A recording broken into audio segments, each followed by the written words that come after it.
नमस्कार दोस्तों, Shri educational hub .com में आप सभी दोस्तों का हार्दिक रूप से स्वागत है। आज का हमारा जो वीडियो है ये होगा मानव शरीर में पाचन तंत्र पे बेस्ड। दोस्तों, इस पूरे वीडियो में हम पाचन तंत्र से संबंधित जितनी भी आपके प्रश्न हैं, चाहे वो प्रारंभिक परीक्षा के लिहाज से यूपीएससी का रहा हो या आपका स्टेट पीसीएस का रहा हो, यूपी ट्रिपल एससी का आपका एग्ज़ाम हो, आपका एसएससी का कोई भी एग्ज़ाम हो जहाँ की पाचन तंत्र से क्वेश्चन आने की संभावनाएं हैं, वहाँ आज हम उन सभी प्रश्नों का एक निराकरण करने के लिए इस वीडियो को लेके आए हैं। जितना भी पाचन तंत्र से संबंधित जितना भी आपका जो सवाल बन सकता है, आज हम वो सारे आपके जो डाउट्स हैं वो सब क्लियर कर देंगे वीडियो देखने के बाद। जिन लोग को किसी अपने टॉपिक पे वीडियो बनवाना चाहते हैं, किसी को कोई टॉपिक पे वीडियो बनवानी है तो वो मुझे कमेंट कर दे, फिर हम उसी टॉपिक को वरीयता देंगे। सबसे पहले हम शुरुआत करते हैं पाचन तंत्र एक समग्र अध्ययन। अगर आप ये वीडियो पूरा जो है देखना तो चाहते ही हैं, साथ में इसका पीडीएफ नोट्स आप लेना चाहते हैं, तो आप हमारी वेबसाइट पर लॉगिन करिए www.shrieducationalhub.com। वहाँ पे पेड कोर्सेज़ की लिस्ट में आपको सारे कोर्सेज़ हैं हमारे यहाँ, जो सिविल सर्विसेज के बैच हैं, यूजी पीजी के कोर्सेज़ हैं। इसके अलावा आपके जितने भी गवर्नमेंट वनडे एग्ज़ाम्स हैं सबके पैकेजेस वहाँ दिए गए हैं। उसके अंदर आपको PDF notes, live classes, classroom notes, सब कुछ आपको मिलता है विद ऑनलाइन टेस्ट सीरीज़। सो दोस्तों, उसके जो प्राइजेज़ हैं बहुत ही कम रखे गए हैं। मैं कई बार अपनी वीडियोज़ में बता भी चुका हूँ, तो आप समय व्यर्थ ना करते हुए जल्दी से हमारी वेबसाइट पर लॉगिन करें और वहाँ से आप कोर्स को परचेज़ कर लें। डाइजेस्टिव सिस्टम की अगर हम बात करें तो मेनली क्या है कि पाचन तंत्र एक लंबी और जटिल नलिका है जो मुंह से शुरू होकर और गुदा तक फैली हुई है। गुदा मतलब कि जहाँ से आप मल परित्याग करते हैं। इसका मुख्य कार्य भोजन को जटिल अघुलनशील अणुओं से सरल घुलनशील अणुओं में तोड़ना है, ताकि इन्हें रक्त द्वारा शरीर की विभिन्न कोशिकाओं तक पहुंचाया जा सके। देखिए, इन शॉर्ट डाइजेस्टिव सिस्टम क्या है कि जैसे आपने खाना खाया तो सबसे पहले आपने खाने को मुंह में रखा, उस प्रक्रिया को हम बोलते हैं अंतर्ग्रहण, ठीक है, इनगेशन। इसके बाद दूसरे चरण में आप आए तो वो हुआ पाचन। अब मुंह में पाचन हुआ आपका। अब यहाँ क्वेश्चन आ सकता है कि आपका जो पाचन होता है वो मुंह में होता है, तो आप कहेंगे हाँ सर, मुंह में पाचन होता है। अभी हम बात करेंगे मुंह में पाचन कैसे होता है, ठीक है। अभी आप ये जान लो कि जो पाचन तंत्र है वो 5 स्टेजेस में पूरा होगा। सबसे पहला हो गया आपका अंतर्ग्रहण, यानी कि जब आप भोजन को ग्रहण करते हो तो उस प्रक्रिया को हिंदी में बोलते हैं अंतर्ग्रहण और इंग्लिश में बोलते हैं इनगेशन। दूसरा आपका हुआ पाचन, मुंह के अंदर पाचन हुआ तो उसको हम इंग्लिश में बोलते हैं डाइजेशन। अब तीसरा जो हुआ आपका अवशोषण, उसको बोलते हैं एब्जॉर्प्शन।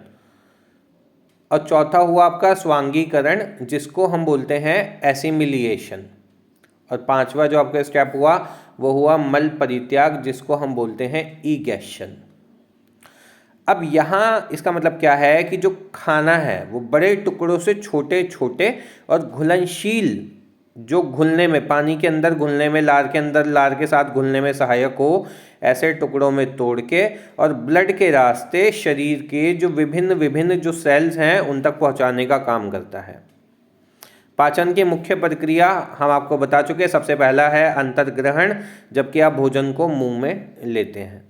उसके बाद पाचन है, यानी कि भोजन का यांत्रिक और रासायनिक रूप से छोटे छोटे टुकड़ों में विघटन। ये यांत्रिक और रासायनिक क्या है, अब बात हम इसकी करेंगे कि ये यांत्रिक और रासायनिक की जब हम बात कर रहे हैं तो यांत्रिक पाचन क्या है। देखिए, मुंह के अंदर आपके 2 तरह के पाचन होंगे, ठीक है, यांत्रिक और रासायनिक। यांत्रिक मतलब कि मैकेनिकल और रासायनिक मतलब कि केमिकल। अब मैकेनिकल सबसे पहले हम जानते हैं कि यांत्रिक क्या है, ठीक है, एक एक करके हम जानते हैं कि यांत्रिक पाचन क्या है। तो यांत्रिक के अंदर आपके दांत और जीभ शामिल है, ठीक है दोस्तों। अब ये जो यांत्रिक है इसके अंदर जो दांत हैं, पहले हम दांतों की हम बात करें तो दांत जो है वो दो तरह के दांत हैं, दूध के दांत और स्थायी दांत। अब दूध के दांत आपसे पूछे कि संख्या में कितने हैं तो आप बताएंगे दूध के दांत हैं 20, 20। और आपसे ये भी पूछ सकता है कि दूध के दांत का फॉर्मूला क्या होगा तो आप बताएंगे 2102। ठीक है, 2102। इसको मैं अभी व्याख्यायित करूंगा पूरा, ये 2102 कैसे कैसे है। अब इसके बाद दूध के दांत हो गए आपके, गिनती के हो गए 20 और इसका फॉर्मूला हो गया 2102। अब बात करते हैं स्थायी दांत की। तो स्थायी दांत आपके गिनती में होते हैं 32 और इसका फॉर्मूला स्थायी दांत का आपसे पूछे तो आप बताएंगे 2123। अब ये 2102 जो कि दूध के दांत का फॉर्मूला है, स्थायी दांत का फॉर्मूला आपने बताया सर 2123 है, इसको एक्सप्लेन करिए ज़रा, ये क्या मैटर है, ये फॉर्मूला क्या है। इसका मतलब हुआ दोस्तों कि आपके जो दांत हैं दूध के वो टोटल हमने बताया गिनती के 20 हैं।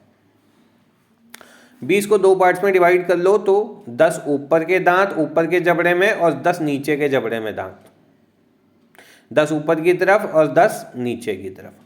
अब 10 को अगर हम सामने से दो पार्ट्स में डिवाइड कर ले तो 5 इधर 5 इधर, ऐसे ही 5 ऊपर 5 इधर, तो मतलब 2102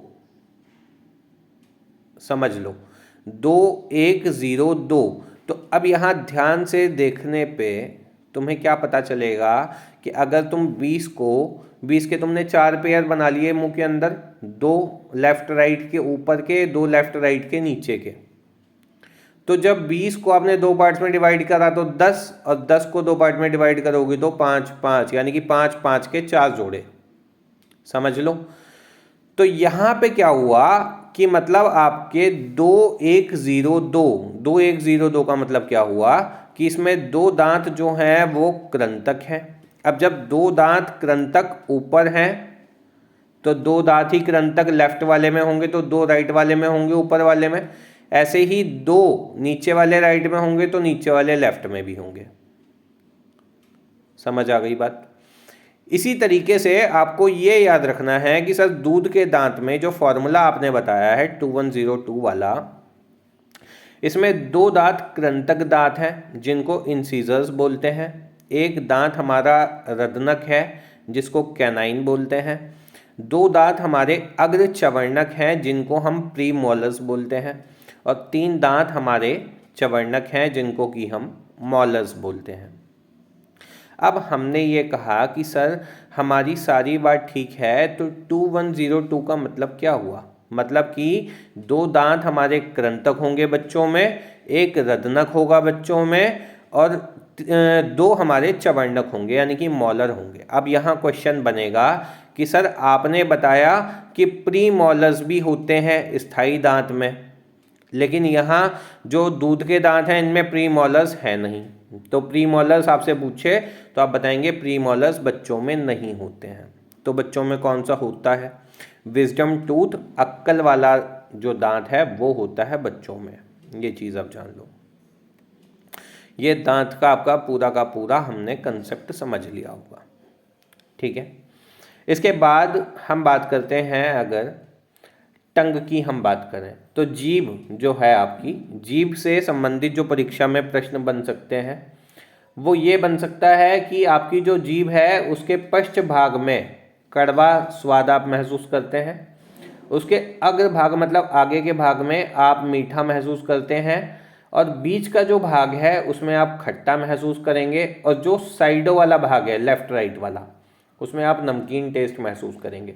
देखिए जो प्रश्न आपके बन सकते हैं सरकारी परीक्षा के लिहाज से, जितना आपके लिए इम्पॉर्टेंट है डाइजेस्टिव सिस्टम के अंदर, उतना आपको इसमें मैं कवर करा के चल रहा हूँ। पाचन की 5 प्रक्रियाएं आप समझ लो। इंगेशन मतलब भोजन को मुंह में लेना, पाचन मतलब कि भोजन का यांत्रिक और रासायनिक रूप से छोटे छोटे टुकड़ों में विघटन। अब आप पाचन में भोजन का यांत्रिक हमने पढ़ लिया, यांत्रिक में क्या हुआ, भोजन को काटने का काम। दांत क्या करते हैं, भोजन को छोटे छोटे टुकड़ों में पीसने का काम करते हैं दोस्तों। और उसके बाद अब रासायनिक रूप से उसका विघटन कैसे होगा इसकी हम बात करने चलते हैं। जब हम रासायनिक की बात करेंगे तो आप जानते हैं जैसे घर में कुछ भी आपके कुछ बनाया माता जी ने, तो उसमें क्या हुआ, आपके मुंह में पानी आने लगेगा। वो पानी क्या है, वो लार है, ठीक है, जिसको इंग्लिश में बोलते हैं हम सलाइवा, ठीक है। और लार से क्या बहता है, क्या स्त्रावित होता है, स्त्रावित मतलब बहना हिंदी भाषा में, तो बहना, लार से क्या बहेगा, या लार कहाँ से बहेगी, लार ग्रंथियों से, सलाइवरी ग्लैंड्स, ठीक है, लार ग्रंथियों से लार निकलती है। अब क्वेश्चन यहाँ पे ये आया कि सर हमारे मुंह में कितनी लार ग्रंथियाँ हैं, ठीक है। तो सबसे पहली जो आपके मुंह में लार ग्रंथि की हम बात करेंगे, आपके मुंह में सबसे पहली जो लार ग्रंथि है वो ऊपर तालवे में है, जो आपको ऊपर वाला जबड़ा है ना, उसके बीच वाला जो भाग है जहाँ पे जीभ लगती है ऊपर बोलते वक्त, वो उसको बोलते हैं हम सब मैक्सिलरी। आप देखते हो उसमें छोटे छोटे दाने दाने से हैं, वाइट वाइट से, जब आप ध्यान से देखेंगे ना तो आपको महसूस होगा उसमें छोटे छोटे हल्के हल्के सफ़ेद सफ़ेद दाने हैं, वो क्या है, आपकी लार ग्रंथियां हैं, ठीक है, वो लार ग्रंथियां हैं। उसका क्या नाम है जो तालवे में है, तालवा जिसको बोलते हैं हिंदी भाषा में, देसी भाषा में उसको बोलते हैं सब मैक्सिलरी। क्या बोलते हैं, सब मैक्सिलरी। इसके बाद आपकी जो दूसरी लार ग्रंथि है वो है सब मैंडिबुलर। सब मैंडिबुलर कहाँ स्थित है सर, जीभ के नीचे। जब आप जीभ को अपनी ऊपर की तरफ उठाएंगे तो आपको जीभ के नीचे आपको वहाँ लार ग्रंथि मिलेगी। वो लार ग्रंथि कौन सी है दोस्तों, तो वो है सब मैंडिबुलर। अब तीसरी लार ग्रंथि कहाँ होगी, तो तीसरी लार ग्रंथि से आपके क्वेश्चंस आते हैं। ये जो सब मैक्सिलरी है, सब मैंडिबुलर है, इनसे परीक्षा में इतनी ही जानकारी मिलती है कि देखिए 3 तरह की आपकी लार ग्रंथि है, कहाँ कहाँ है वो आपसे पूछ सकता है। अब जो आपकी तीसरी जो लार ग्रंथि है वो होगी आपकी गाल में। गाल, जो आपका गाल है उसमें अंदर की तरफ जो आपका गाल है जहाँ जीभ लगा सकते हैं आप। अब वो जो आपकी जो लार ग्रंथि है, जो स्लाइवरी ग्लैंड है, उसका नाम है पैरोटिड। क्या नाम है उसका, पैरोटिड। और ये सबसे वीवीआईपी लार ग्रंथि है आपकी। अब जब आपको कभी भी गाल में वायरस इन्फेक्शन हो जाता है, कभी आपको गाल में इन्फेक्शन हो जाता है, आपका गाल फूल जाता है, तो वो कौन सा रोग हो जाता है, गलसुआ रोग। क्या बोलते हैं उसको इंग्लिश में, मम्प्स बोलते हैं। क्या बोलते हैं, मम्प्स। हिंदी में बोलते हैं गलसुआ रोग होना। अब एक चीज़ आपकी यहाँ पे ये मैटर करती है, आपको ये पता होना चाहिए कि सांप जो है ना, स्नेक, सांप में जो जहर निकलता है वो कहाँ से आता है, क्वेश्चन ये बन सकता है। तो आप वहाँ बताएंगे कि सांप में जो जहर निकलता है वो पैरोटिड ग्रंथि से आता है। कहाँ से आता है, पैरोटिड ग्रंथि से। अब यहाँ एक क्वेश्चन ये भी चीज़ बनती है कि सर ये जो सलाइवा है, ये जो लार है, ये एक दिन में ह्यूमन बॉडी में कितना प्रोड्यूस होता है, कितना लार बनता है पूरे दिन में, एक दिन के अंदर मानव शरीर में। तो उसका आंसर है लगभग लगभग 1.5 लीटर लार बनता है ह्यूमन बॉडी में, ये जान लो, ठीक है। अब आपसे ये भी पूछ सकता है कि ये जो लार 1.5 लीटर बनता है, इसका पीएच वैल्यू क्या है सर, पीएच मान इसका क्या है, तो आप इसका आंसर बताएंगे, इसका जो पीएच वैल्यू है वो 6.8 है। और 6.8 है तो मतलब ये एसिडिक है, अम्लीय है। पाचन की जो मुख्य क्रियाएं आप यहाँ देख पा रहे हैं स्क्रीन पे, उनके बारे में हम जैसे जैसे आगे बढ़ेंगे वैसे वैसे हम वापस आएंगे इस पेज पे। सबसे पहले हम अगर बात करें मुख में पाचन की, तो यांत्रिक पाचन में हमने क्या देख लिया था कि दांत जो है वो भोजन को छोटे छोटे टुकड़ों में चबाने का काम कर रहे थे। इससे भोजन का सतही क्षेत्र बढ़ रहा था, जिससे एंजाइम जो हैं उनका काम आसान हो रहा था। देखिए इसको मैं समझाता हूँ आपको आसान भाषा में। जो आपकी लार है ना, लार, अब लार में एक एंटीबैक्टीरियल जो है वो चीज़ होती है, उसका नाम है लाइजोजाइम। ठीक है। लाइजोजाइम ये क्या होता है, कुछ लोगों को मुंह खोल के सोने की आदत होती है, जैसे कोई मुंह खोल के सो रहा है तो मुंह में क्या है, जो गर्दा गुब्बार है वो भी जा रहा होगा। तो ये जो बाहरी इन्फेक्शन से, बाहरी इन्फेक्शन धूल धंकार से बचाने का काम करता है लार के अंदर उपस्थित लाइजोजाइम। ये एक एंटीबैक्टीरियल के तरीके से काम करता है, जीवाणु के विरुद्ध काम करता है ये। और यही चीज़ आँख के अंदर भी होती है, लाइजोजाइम। आप जब बाहर गर्दे गुब्बार में होंगे और आपकी आँख में कचरा चला जाता है तो ये जो लाइजोजाइम है ना, ये एंटीबैक्टीरियल के तरीके से वहाँ एक्शन करता है, एंटीबैक्टीरियल के तरीके से काम करता है। अब देखो यहाँ इंसीजर्स की हम बात कर रहे थे, यहाँ इंसीजर्स क्या है, काटने के लिए, कैनाइन क्या है, फाड़ने के लिए, और चवर्णक अग्रचवर्णक क्या है, चबाने और पीसने के लिए। ये सारे हम डिस्कस कर चुके हैं दोस्तों। इंसीजर्स, कैनाइन्स, प्रीमोलर्स, मोलर्स, ठीक है, कृंतक, रदनक, उसके बाद कौन से, अग्रचवर्णक और चवर्णक। अब आपको क्या बताया था कि बच्चों में कौन से नहीं होते हैं, तो प्रीमोलर्स यानी कि अग्रचवर्णक बच्चों में नहीं होते हैं। बच्चों में फिर कौन सा होता है, तो आप कहेंगे सर विजडम टूथ होता है। अब सबसे पहले एक चीज़ आप जान लो कि जो शुगर है उसको साइंस की भाषा में हम मिठास की भाषा में क्या कहेंगे, कार्बोहाइड्रेट। क्या कहेंगे हम, कार्बोहाइड्रेट, ठीक है। और मुंह के अंदर आपसे पूछेगा कि मुंह के अंदर किस चीज़ का पाचन होता है, तो आप कहेंगे कि सर मुंह के अंदर कार्बोहाइड्रेट का पाचन होता है, ठीक है। सबसे पहली चीज़ कैसे होता है उसके बारे में भी अभी हम डिस्कस करने वाले हैं। तो लार ग्रंथियों से क्या निकलती है दोस्तों, लार निकलती है। कितनी निकलती है, तो सर 1.5 लीटर निकलती है। इसका पीएच मान कितना है सर, 6.8 है। कैसा होगा, एसिडिक होगा सर। अब बात ये करें कि लार में जो उपस्थित एंजाइम हैं वो कौन कौन से हैं, तो लार में 2 तरह के एंजाइम हैं। आपसे पूछेगा कि लार में कितने एंजाइम हैं, तो आप क्या बताओगे, 2 तरह के एंजाइम हैं। उन एंजाइम का भी नाम बता दो जरा। तो एमाइलेज, और हिंदी में बोलते हैं इसको टाइलिन। जो पहला है उसको हिंदी में बोलते हैं टाइलिन या एमाइलेज, और दूसरा है माल्टोज। 2 तरह की चीज़ है। अब ये जो टाइलिन एंजाइम है, ये जो आपका मंड है, इसको माल्टोज शर्करा में बदलना शुरू करेगा। यानी कि स्टार्च जो है वो पानी के साथ मिलकर टाइलिन फिर माल्टोज में इसको कन्वर्ट करना शुरू करता है। और जीभ क्या काम करेगी, भोजन को मसलने का और निगलने का काम करेगी मेरे दोस्तों। अब यहाँ एक चीज़ जान लो, अमाइलेज, जो टाइलिन में इंग्लिश का नाम है अमाइलेज। तो जब भी AMY वर्ड आ जाए तो मतलब वहाँ कार्बोहाइड्रेट की बात हो रही है। और जहाँ पे लास्ट में ASE आ जाए जिस नाम में, उसका मतलब क्या हुआ, वो एंजाइम हुआ। ये आपको एक शॉर्ट ट्रिक बता दी, याद रखना।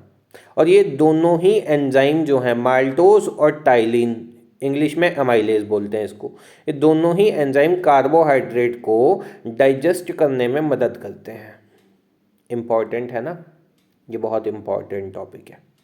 अब आपसे पूछ रहा था कि सर पाचन की प्रक्रिया कहाँ से शुरू होती है, तो बहुत से बच्चे क्या सोचते हैं कि आहार नली से शुरू होगी सर, कोई कहता है सर आमाशय से शुरू होगी। अब किसी को ये नहीं बताता कि मुख से भी पाचन होता है। मुख के अंदर जैसे ही आपने भोजन रखा वैसे ही पाचन की प्रक्रिया शुरू। अभी आहार नली में भोजन नहीं गया तुम्हारा, अभी मुँह के अंदर भोजन है, ठीक है। तो मुंह के अंदर पाचन हो रहा है। अब मुंह के अंदर पाचन किस चीज़ का हो रहा है सर, तो कार्बोहाइड्रेट का पाचन हो रहा है। लार में कौन कौन से 2 एंजाइम हैं, तो सर वो टाइलिन और माल्टोज है, ठीक है। इतनी बात क्लियर हो गई। अगर आपको ये वीडियो हमारा अच्छा लगा हो, इस कोर्स को पूरा परचेज करने के लिए आप हमारी वेबसाइट www.shrieeducationalhub.com पर जाएं। अधिक वीडियो देखने के लिए आप हमारे कोर्स को सब्सक्राइब करें। धन्यवाद।